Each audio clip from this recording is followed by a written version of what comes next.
नमस्कार मित्रों, TGT PGT warriors में आपका स्वागत है। टीजीटी पीजीटी आर्ट के कुछ महत्वपूर्ण प्रश्न हैं जो आपकी परीक्षा की दृष्टि से बहुत ही लाभदायक हैं।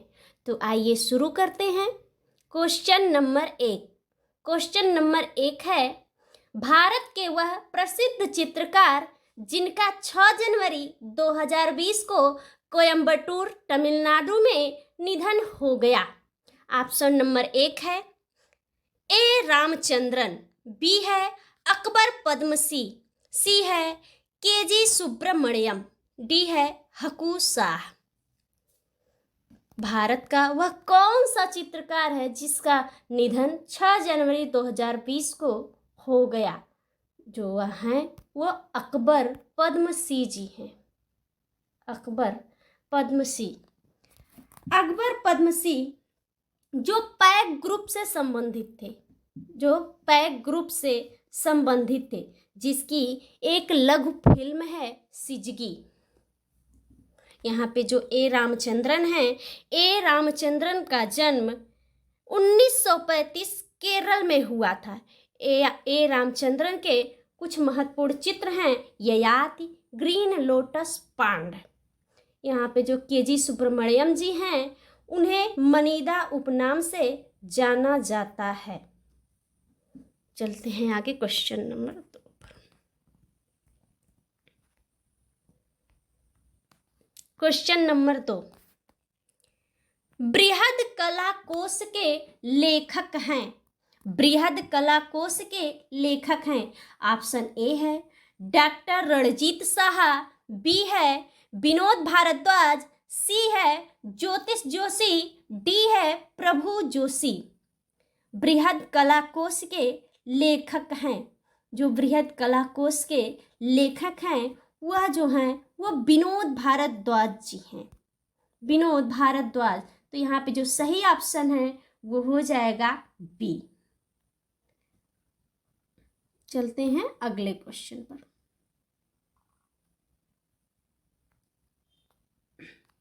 क्वेश्चन नंबर 3 है, सल्वाडोर डाली का जन्म किस देश में हुआ था? सल्वाडोर डाली का जन्म किस देश में हुआ था? नंबर ए ऑप्शन है इंग्लैंड, बी है जर्मनी, सी है इटली, डी है स्पेन। जो सल्वाडोर डाली था वह अति यथार्थवाद का प्रमुख था। इसके अनेक चित्र हैं। एक प्रसिद्ध चित्र है जलता हुआ जिराफ। सल्वाडोर डाली का जन्म किस देश में हुआ था? तो यहाँ पे जो सही ऑप्शन है वह स्पेन हो जाएगा। स्पेन। तो यहाँ जो सही ऑप्शन है वो डी हो जाएगा। चलिए अगले क्वेश्चन पर।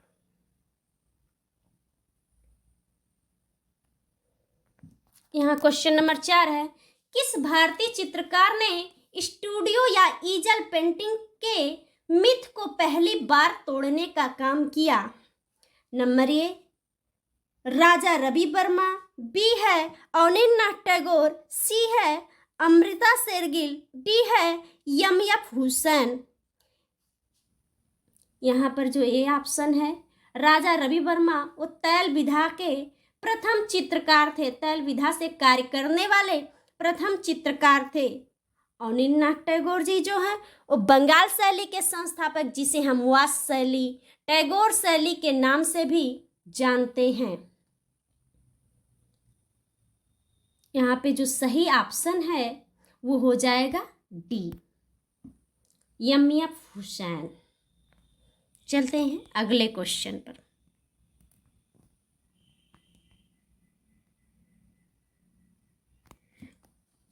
अगला क्वेश्चन है क्वेश्चन नंबर 5, निम्नलिखित में से कौन सा युग्म सुमेलित नहीं है? निम्नलिखित में से कौन सा युग्म सुमेलित नहीं है? नंबर ए है अकबर का मकबरा सिकंदरा में है, बी है जहांगीर का मकबरा शहादरा में है, सी है शेख सलीम चिश्ती का मकबरा फतेहपुर सीकरी में है, डी है शेख निजामुद्दीन औलिया का मकबरा अजमेर में है। तो यहाँ पर यह क्वेश्चन पूछ रहा कौन सा युग्म सुमेलित नहीं है। आप जानते हैं कि अकबर का मकबरा सिकंदरा में है, जो भी है जहांगीर का मकबरा शहादरा लाहौर में स्थित है, शेख सलीम चिश्ती का दरगाह जो है वो फतेहपुर सीकरी में है, लेकिन शेख निजामुद्दीन औलिया का मकबरा जो है वो दिल्ली में स्थित है। तो यहाँ पे जो क्वेश्चन पूछ रहा है वो कौन सा युग्म सुमेलित नहीं है, यहाँ पे अजमेर लिखा हुआ है, इसलिए आपका ऑप्शन जो सही हो जाएगा वो डी हो जाएगा। चलते हैं अगले क्वेश्चन पर।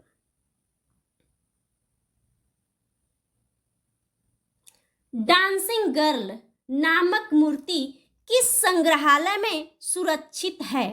डांसिंग गर्ल नामक मूर्ति किस संग्रहालय में सुरक्षित है। नंबर ए है राष्ट्रीय संग्रहालय कराची, बी है ब्रिटिश संग्रहालय लंदन, सी है राष्ट्रीय संग्रहालय नई दिल्ली, डी है भारतीय संग्रहालय कोलकाता। जो डांसिंग गर्ल मूर्ति है वो मोहनजोदड़ो से प्राप्त है, जो जिसे हम नृत्यांगना की मूर्ति भी कहते हैं, वह आपके जहाँ सुरक्षित है वो राष्ट्रीय संग्रहालय नई दिल्ली में है। राष्ट्रीय संग्रहालय नई दिल्ली में डांसिंग गर्ल की मूर्ति सुरक्षित है। तो यहाँ पे जो ऑप्शन सही हो जाएगा वो सी ऑप्शन सही हो जाएगा आपका। चलते हैं अगले क्वेश्चन पर। उत्तर प्रदेश में स्थापित प्रथम संगीत विश्वविद्यालय कौन सा है। यहाँ पे जो क्वेश्चन नंबर 7 है वो पूछ रहा है उत्तर प्रदेश में स्थापित प्रथम संगीत विश्वविद्यालय कौन सा है। नंबर ए ऑप्शन है प्रयाग संगीत समिति प्रयागराज में, बी है कला भवन भारत कला भवन वाराणसी में, सी है भारत खंडे हिंदुस्तानी संगीत महाविद्यालय लखनऊ में, डी है उपयुक्त में से कोई नहीं। जो उत्तर प्रदेश में प्रथम संगीत विश्वविद्यालय है वो कहाँ स्थित है, वह है स्थित है लखनऊ में। लखनऊ में भारत खंडे हिंदुस्तानी संगीत महाविद्यालय। तो यहाँ पे जो ऑप्शन सही हो जाएगा वो सी। चलते हैं अगले क्वेश्चन पर। देश की पहली ऑस्कर विजेता हैं, देश की पहली ऑस्कर विजेता हैं, ये ऑप्शन है भानु अथैया, बी है आशा भट्ट, सी है आसिमा भल्ला, डी है वाहिदा रहमान। भारत देश की जो पहली ऑस्कर विजेता हैं वो भानु अथैया जी हैं, भानु अथैया। तो यहाँ जो सही ऑप्शन है वो हो जाएगा ए। चलते हैं अगले क्वेश्चन पर। यहाँ पर क्वेश्चन नंबर 9 है किस शासक के सिक्कों पर बुद्ध का अंकन मिलता है। किस शासक के सिक्कों पर बुद्ध का अंकन मिलता है। ए ऑप्शन है बिम कडफिसेस, बी है कनिष्क, सी है नहपाड़, डी है चंद्रगुप्त। किस शासक के सिक्कों पर बुद्ध का अंकन मिलता है। तो कनिष्क के जो शासक थे उनके सिक्कों पर हमें बुद्ध का अंकन बुद्ध का चित्र प्राप्त होता है, इसलिए जो सही ऑप्शन है वो हो जाएगा बी। चलिए अगले क्वेश्चन पर। अगला क्वेश्चन है क्वेश्चन नंबर 10। हिंदू तथा ईरानी वास्तुकला का सर्वप्रथम समन्वय हमें देखने को मिलता है। हिंदू तथा ईरानी वास्तुकला का सर्वप्रथम समन्वय हमें देखने को मिलता है। ए है ताजमहल में, बी है लाल किले में, सी है पंचमहल में, डी है शेर शाह के मकबरे में। हिंदू तथा ईरानी वास्तुकला का सर्वप्रथम समन्वय हमें जो देखने को मिलता है वह ताजमहल में देखने को मिलता है। तो यहाँ पर जो सही ऑप्शन है वो हो जाएगा ऑप्शन नंबर ए। चलिए अगले क्वेश्चन। क्वेश्चन नंबर 11 है निम्न में से किस मुगल बादशाह ने दिल्ली की जामा मस्जिद का निर्माण करवाया।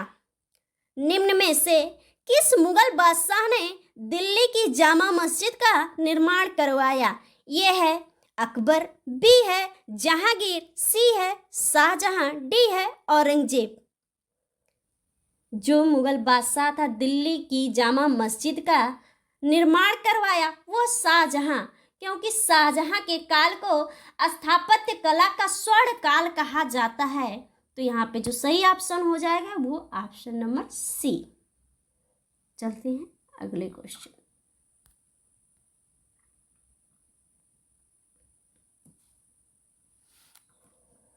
क्वेश्चन नंबर 12 है, दिल्ली के लाल किले का निर्माण किसने करवाया था? दिल्ली के लाल किले का निर्माण जो 1639 से लेकर 1648 ईस्वी के मध्य बना, वह निर्माण किसने करवाया? तो यहाँ पे जो सही ऑप्शन हो जाएगा शाहजहां। शाहजहां।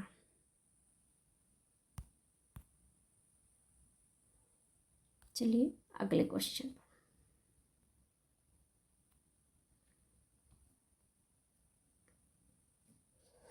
यहाँ क्वेश्चन नंबर 13 है, दारा शिकोह ने उपनिषदों का फारसी भाषा में अनुवाद किस नाम से करवाया?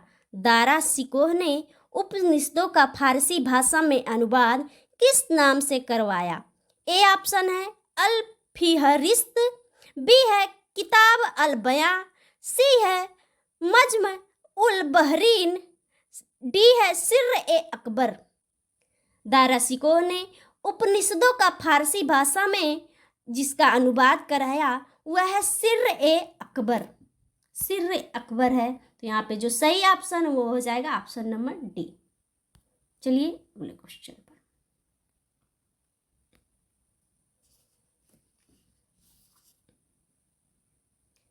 क्वेश्चन नंबर 14 है, निम्नलिखित में से किस शहर में उत्तर प्रदेश राज्य ललित कला अकादमी अवस्थित है? ए ऑप्शन है लखनऊ, बी है वाराणसी, सी है मथुरा, डी है प्रयागराज। निम्नलिखित में से किस शहर में उत्तर प्रदेश राज्य ललित कला अकादमी अवस्थित है?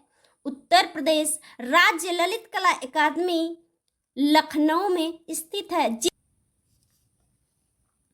क्वेश्चन नंबर 15, इतिहासकार, शोधकर्ता और लेखक जिनका 11 जनवरी 2020 को 88 वर्ष की उम्र में बेंगलुरु में निधन हो गया। नंबर ए ऑप्शन है डॉक्टर एम चिदानंद मूर्ति, बी है महेंद्र कपूर, सी है केलू चरण महापात्र, डी है खलील जिब्रान। इतिहासकार, शोधकर्ता और लेखक जिनका 11 जनवरी 2020 को 88 वर्ष की उम्र में बेंगलुरु में निधन हो गया, वो है डॉक्टर एम चिदानंद मूर्ति। यहाँ पर जो सही ऑप्शन है वो हो जाएगा doctor M Chidananda Murthy, number a. चलते हैं अगले क्वेश्चन पर।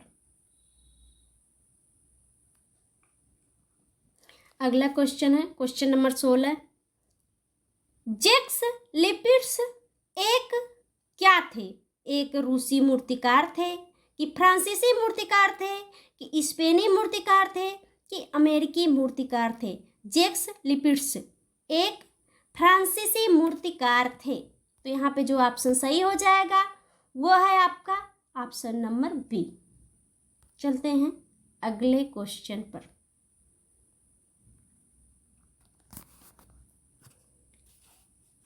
क्वेश्चन नंबर 17 है, शक संवत कब प्रारंभ किया गया? शक संवत कब प्रारंभ किया गया? नंबर ए है 58 ईसा पूर्व, बी है 78, सी है 320, डी है 606। शक संवत कब प्रारंभ किया गया? शक संवत जो प्रारंभ किया गया वो 78 ईसा पूर्व में किया गया, और विक्रम संवत जो प्रारंभ किया गया वो 57 ईसा पूर्व में किया गया। तो यहाँ पर जो सही ऑप्शन है वो हो जाएगा ऑप्शन नंबर बी। चलते हैं अगले क्वेश्चन पर। अगला क्वेश्चन है क्वेश्चन नंबर 18, ध्वन्या लोक निम्नलिखित में से किसके द्वारा रचित है? Number A Harsh, B Anandvardhan, C Bharat Muni, D Nandlal Bose. धन्यावलोक निम्नलिखित में से किसके द्वारा रचित है? जो धन्यावलोक रचना की गई है वो आनंद वर्धन जी के द्वारा की गई है। तो यहाँ पे ऑप्शन जो सही हो जाएगा ऑप्शन नंबर बी। चलते हैं अगले क्वेश्चन पर।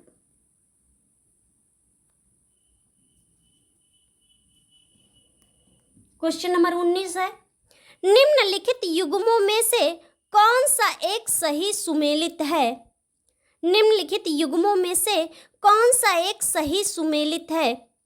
नंबर ए है हड़प्पा सभ्यता, चित्रित धूसर मृदभांड, बी है कुषाण गांधार कला शैली, सी है मुगल अजंता चित्रकारी, डी है मराठा पहाड़ी चित्र शैली। तो यहाँ पर जो सही ऑप्शन है वो हो जाएगा कुषाण गांधार कला शैली। कुषाण वंश के समय गांधार कला शैली की गांधार कला शैली चलन में थी।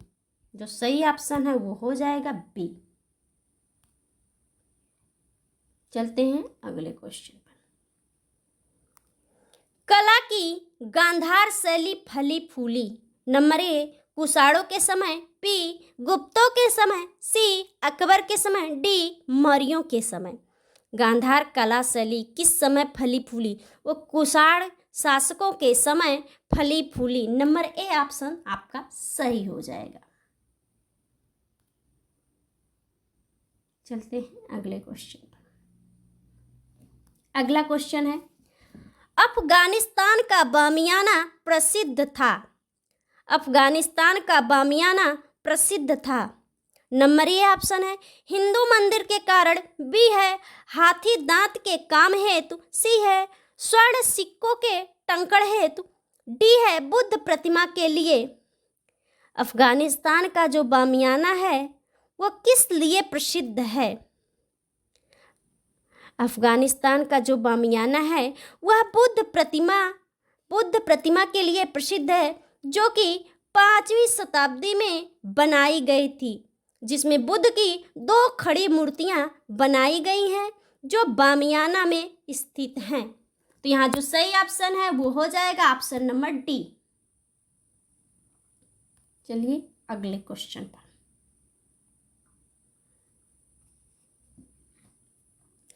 यहाँ क्वेश्चन नंबर 22 है, जो कला शैली भारतीय और यूनानी आकृति का सम्मिश्रण है उसे कहते हैं। नंबर ए ऑप्शन है शिखर, बी है वेरा, सी है गांधार, डी है नागर। यहाँ पे जो क्वेश्चन है, कौन सी ऐसी कला शैली है जिसमें भारतीय और यूनानी आकृति का सम्मिश्रण किया गया, आकृति को मिश्रित किया गया, वह है गांधार कला शैली। तो यहाँ पे जो ऑप्शन है वो सही हो जाएगा आपको ऑप्शन नंबर सी। चलते हैं अगले क्वेश्चन पर। यहाँ पे क्वेश्चन नंबर 23 है, निम्नलिखित में से किस मूर्तिकला में सदैव हरित स्तरित चट्टान का प्रयोग माध्यम के रूप में होता है? ए है मौर्य मूर्तिकला, बी है मथुरा मूर्तिकला, सी है भरहुत मूर्तिकला, डी है गांधार मूर्तिकला। यहाँ पे जो क्वेश्चन है वो पूछ रहा है किस मूर्तिकला में सदैव हरित स्तरित चट्टान का प्रयोग माध्यम के रूप में होता है? वह जो है वो गांधार मूर्तिकला है। आपका गांधार मूर्तिकला जो ऑप्शन नंबर आपका डी सही हो जाएगा। चलते हैं अगले क्वेश्चन पर।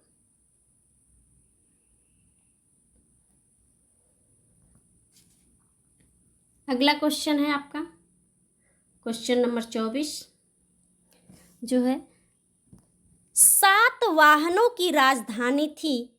नंबर ए अमरावती, बी है नांदेड़, सी है नालदुर्ग, डी है दुर्ग। 7 वाहनों की राजधानी थी। जो 7 वाहनों की राजधानी थी वह अमरावती है। अमरावती जो है वो आंध्र प्रदेश के गुंटूर जिला में स्थित है, जिसकी खोज कर्नल मैकेंजी ने 1797 ईस्वी में की थी। अमरावती स्तूप जो है वो सफ़ेद संगमरमर की बनाई गई है, जिसमें बुद्ध की एक साथ कई मूर्तियां दिखाई देती हैं। तो यहाँ पे जो सही ऑप्शन है वो हो जाएगा आपका अमरावती। चलते हैं अगले क्वेश्चन पर। क्वेश्चन नंबर 25 है, निम्न राजवंशों में सबसे पुराना राजवंश कौन सा था? निम्न राजवंशों में सबसे पुराना राजवंश कौन सा था? ए है चालुक्य, बी है पल्लव, सी है राष्ट्रकूट, डी है सातवाहन। आपका इसमें से जो सबसे पुराना राजवंश है वो है सातवाहन। जो यहाँ सही ऑप्शन है वो हो जाएगा ऑप्शन नंबर डी। चलिए अगले क्वेश्चन पर। क्वेश्चन नंबर 26 है, भारत का नेपोलियन किसे कहा जाता है? भारत का नेपोलियन किसे कहा जाता है? ये है चंद्रगुप्त मौर्य, बी है चंद्रगुप्त द्वितीय विक्रमादित्य, सी है अशोक महान, डी है समुद्रगुप्त।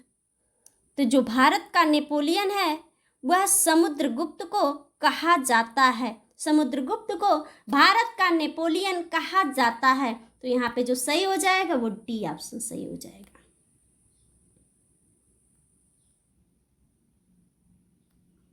यहाँ अगला क्वेश्चन है और आखिरी क्वेश्चन है, क्वेश्चन नंबर 27। इलाहाबाद स्तंभ अभिलेख निम्नलिखित में से किससे संबंधित हैं? इलाहाबाद स्तंभ अभिलेख निम्नलिखित में से किससे संबंधित हैं? ए महापद्मनंद, बी चंद्रगुप्त मौर्य, सी अशोक, डी समुद्रगुप्त। इलाहाबाद का जो स्तंभ अभिलेख है वो समुद्रगुप्त से संबंधित है। यहाँ पे जो सही ऑप्शन है वो हो जाएगा आपका समुद्रगुप्त। धन्यवाद मित्रों, अब मिलते हैं अगले क्लास में कुछ नए महत्वपूर्ण प्रश्नों के साथ।